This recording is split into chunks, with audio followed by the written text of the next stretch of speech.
వారు కోరుకున్నారు ముఖ్యమంత్రి గారు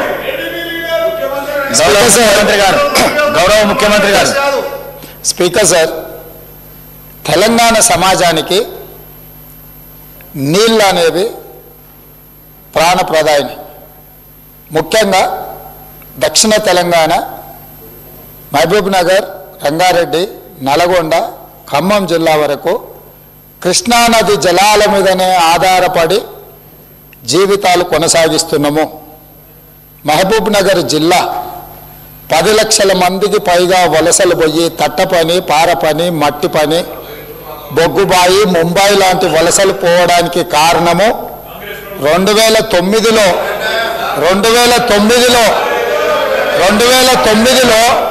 ఒక వ్యక్తి కరీంనగర్ జిల్లా ప్రజలు తరుముతే అక్కడి నుంచి పారిపోయి పాలమూరు జిల్లాకు వలస వస్తే అయ్యో పాపం వలస వచ్చిండని చెప్పి ఆదరించి ఎంపీగా గెలిపిస్తే పోయి అదే పత్తాటు పోయిండు.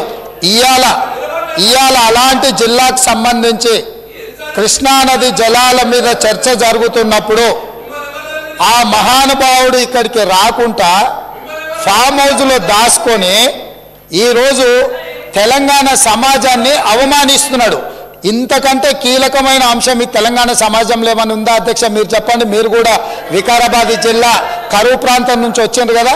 ఎంత కీలకమైన చర్చ జరుగుతున్నప్పుడు తెలంగాణ సమాజానికి వాస్తవాలు చెప్పాల్సిన, వినిపించాల్సిన అవసరం వచ్చినప్పుడు ఈ సభ మొత్తం మా సాగునీటి పారుదల శాఖ మంత్రి గారు ప్రాజెక్టులను కేంద్ర ప్రభుత్వానికి ఒప్పజెప్పేదే లేదు, కృష్ణానది జలాలలో పరివాహక ప్రాంతం ప్రకారం 68% వాటా నీళ్లు తెలంగాణకి ఇవ్వాలని ఒక ప్రత్యేక రెజల్యూషన్ మూవ్ చేసినప్పుడు హుందాగా ప్రధాన ప్రతిపక్ష నాయకుడు వచ్చి ఇక్కడ కూర్చొని ఈ తీర్మానానికి మద్దతు పలికి తెలంగాణ సమాజమంతా తెలంగాణ హక్కుల మీద, తెలంగాణ నీళ్ల మీద ఒకే మాట మీద నిలబడ్డమని ఆంధ్రప్రదేశ్ నుంచి కేంద్ర ప్రభుత్వం వరకు ఒక సందేశాన్ని పంపాల్సిన సందర్భంలో సభకు రాకుండా ఫామ్ హౌస్లో దాచుకొని ప్రజలని తప్పుదోవ పట్టించడానికి వారిని పంపించి వారు పచ్చి అబద్ధాలు మాట్లాడుతున్నారు.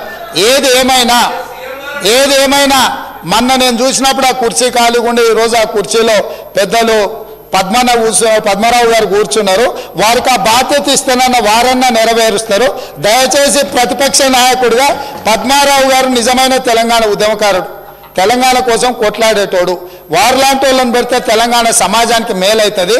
నేను ఒకటే చెప్పదలుచుకున్నా, ఈరోజు ఉత్తమ్ కుమార్ రెడ్డి గారు సభలో ప్రవేశపెట్టిన ఈ ప్రాజెక్టులను అప్పజెప్పేది లేదు అనేది మొదటి అంశము. పరివాహక ప్రాంతం ప్రకారం 68% నీళ్లు అంటే 551 టీఎంసీల నీళ్లు తెలంగాణకు రావాలి అని వారు తీర్మానం ప్రవేశపెట్టినరు. దానికి అనుకూలమా వ్యతిరేకమా మొదట ఆ విషయంలో స్పష్టత ఇచ్చిన తర్వాత మిగతా ఏ విషయాలైనా మాట్లాడమనుండ్రి. అంతే తప్ప ఇవాళ వాళ్ళ మాటల వల్ల, వాళ్ళ చర్యల వల్ల శత్రువులకు బలం చేకూరుతుంది. శత్రువులకు దొంగలకు సద్దిమూటం మోసే విధానం మంచిది కాదు.